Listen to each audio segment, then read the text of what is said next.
চলমান রাজনৈতিক পরিস্থিতিতে আজ দ্বিমুখী ত্রিমুখী সংঘর্ষে পল্টন, বায়তুল মোকাররম এবং মুক্তাঙ্গন এলাকা হয়ে উঠেছিল রণক্ষেত্র।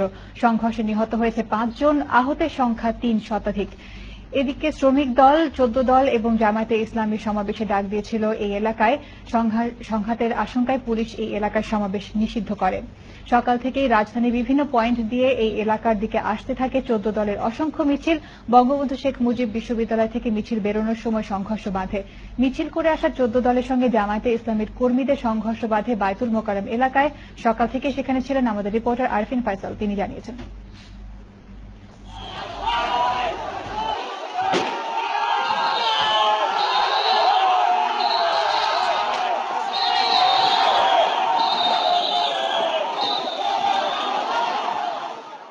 সকাল 11টায় 14 দল, পুলিশ ও জামায়াতের মধ্যে দ্বিপক্ষীয় সংঘর্ষ শুরু হয়।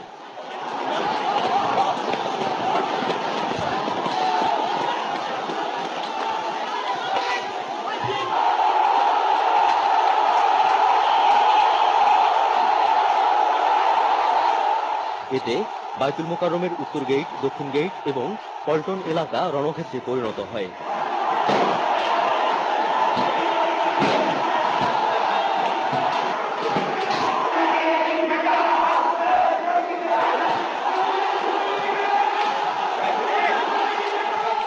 পল্টন মোড় থেকে জামায়াতকে বায়তুল মোকাররমের দিকে হটিয়ে দেয় 14 দলের নেতাকর্মীরা।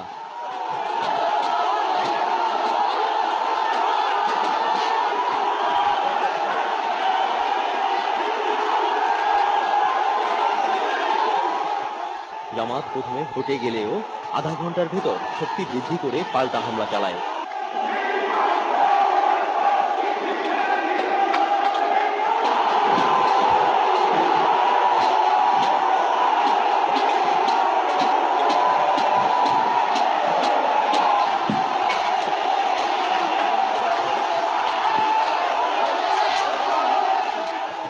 এ সময় উভয় পক্ষের মধ্যে বৃষ্টির মতো ইটপাটকেল নিক্ষেপের ঘটনা ঘটে।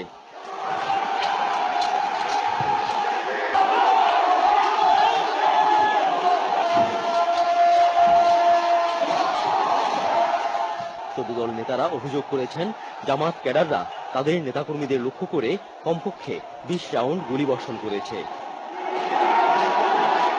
পল্টন স্পটে গুলিবিদ্ধ হয়ে গুরুতর আহত হয়েছেন 14 দলের কমপক্ষে 10 জন নেতাকর্মী। বায়তুল মোকাররম, পল্টন এলাকায় সংঘর্ষের সময় ধারালো অস্ত্রেরও ব্যবহার হয়েছে। বিকেল 3টার দিকে পুলিশ দুপক্ষের কর্মী সমর্থকদের অনুরোধ করে ইটপাটকেল ছোড়া থেকে নিরস্ত করে।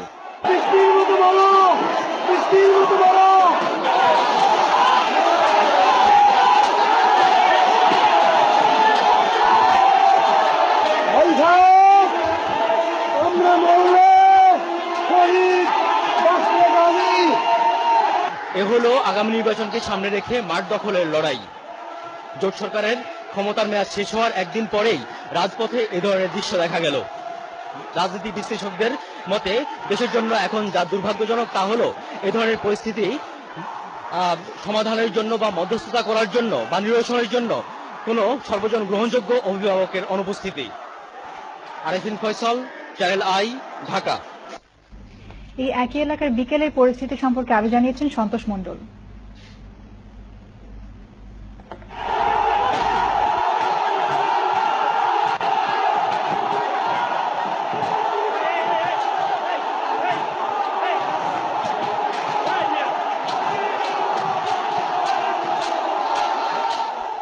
এমন রাজনৈতিক সহিংসতা স্মরণকালের মধ্যে বাংলাদেশের মানুষ খুব একটা দেখেনি।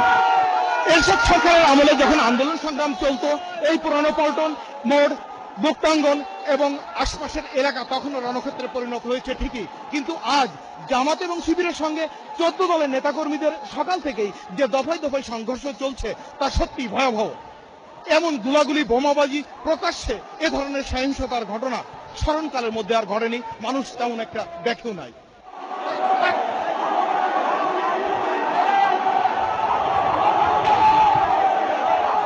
পল্টন মোড়ে দিনভর সংঘর্ষ চললেও বিকেলে তীব্রতা বৃদ্ধি পায়।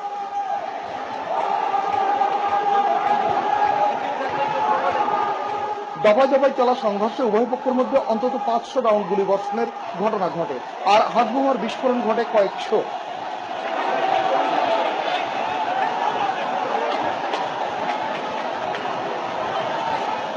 আশপাশে পুলিশের অবস্থান ছিল নীরব। সন্ধ্যা পর্যন্ত তাদের মধ্যে তেমন কোনো তৎপরতা দেখা যায়নি। এই তীব্র উত্তেজনাকর পরিবেশের মধ্যে ক্ষুব্ধ নেতাকর্মীরা বিভিন্ন গণমাধ্যমের উপরও ক্ষিপ্ত হয় এবং দুটি বেসরকারি টেলিভিশনের ক্যামেরা ভাঙচুর করে। ক্যামেরাম্যানরাও মারপিটের শিকার হন।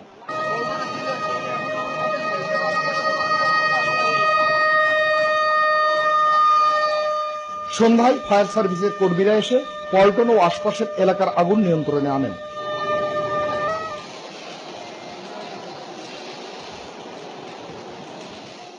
এর পরপরই পুলিশ এবং বিডিআর এসে দুপক্ষের মাঝামাঝি কঠোর অবস্থান নিলে পরিস্থিতি আস্তে আস্তে শান্ত হয়ে আসে।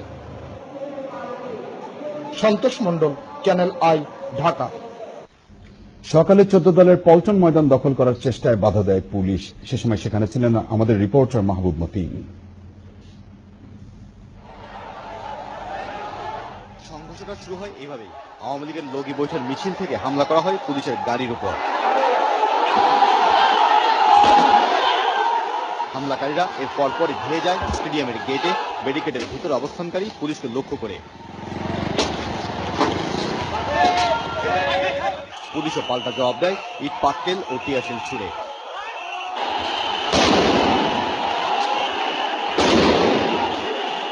এই সময় পুলিশ বেশ কয়েক রাউন্ড রাবার বুলেট ছুড়ে। সংঘর্ষ চলাকালে ওই এলাকায় বেশ কয়েকটি বোমার বিস্ফোরণ ঘটে। পুলিশের সঙ্গে আওয়ামী লীগ কর্মীদের দফায় দফায় এই সংঘর্ষ বেশ কয়েক ঘন্টা চলে।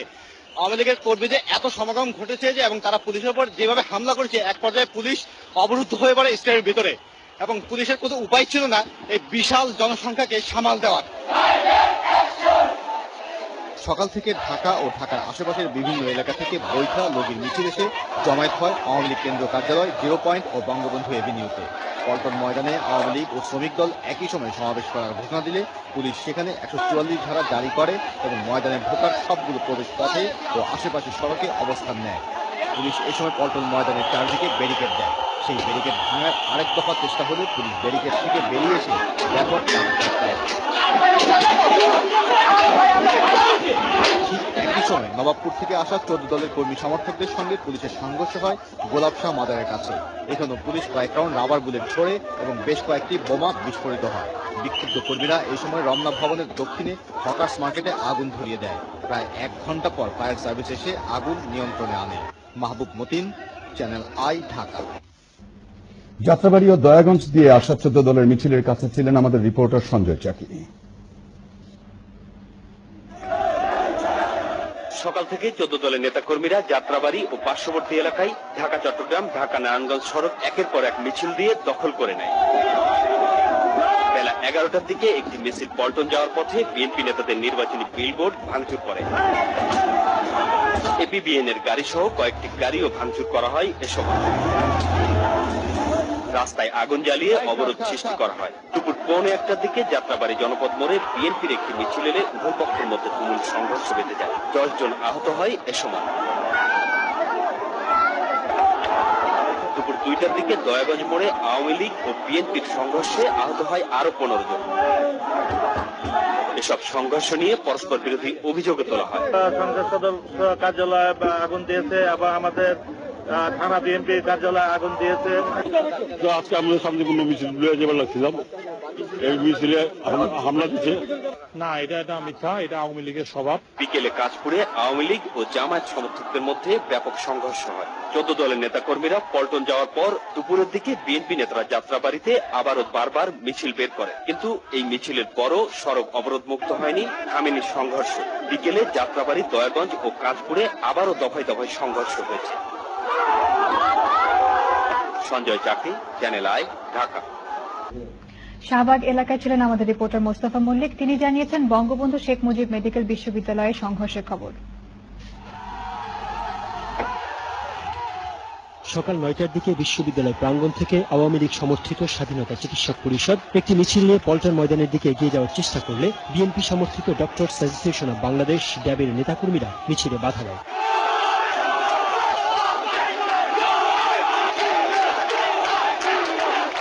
একসময় ড্যাবের নেতাকর্মীরা এলাকা ত্যাগ করলে চিকিৎসক পরিষদ ভিসির কার্যালয় সহ আশপাশে ভাঙচুর চালায়। বিশ্ববিদ্যালয়ের চত্বর তখন তাদের দখলে।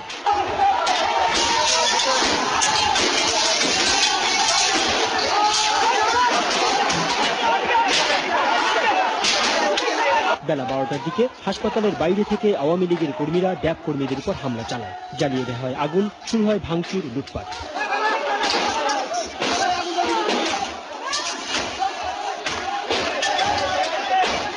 দুপুর 2টার দিকে পরিস্থিতি নিয়ন্ত্রণের বাইরে চলে যায়। এ সময় এলাকায় কোনো পুলিশকে খুঁজে পাওয়া যায়নি। পিজি ও বার্ডেন হাসপাতালের রোগীদের মধ্যে ছড়িয়ে পড়ে আতঙ্ক। বেলা গড়ালে বিশ্ববিদ্যালয়ের আশপাশে মোতায়েন করা হয় পুলিশ ও বিডিআর। পাশের ঢাকা বিশ্ববিদ্যালয় এলাকায় বেলা 11:30টার দিকে ছাত্রলীগের নেতাকর্মীদের ধাওয়া করে ছাত্রদল। আগুন ধরিয়ে দেওয়া হয় মোটরসাইকেলে। Mostafa Mallick, channel I, Dhaka.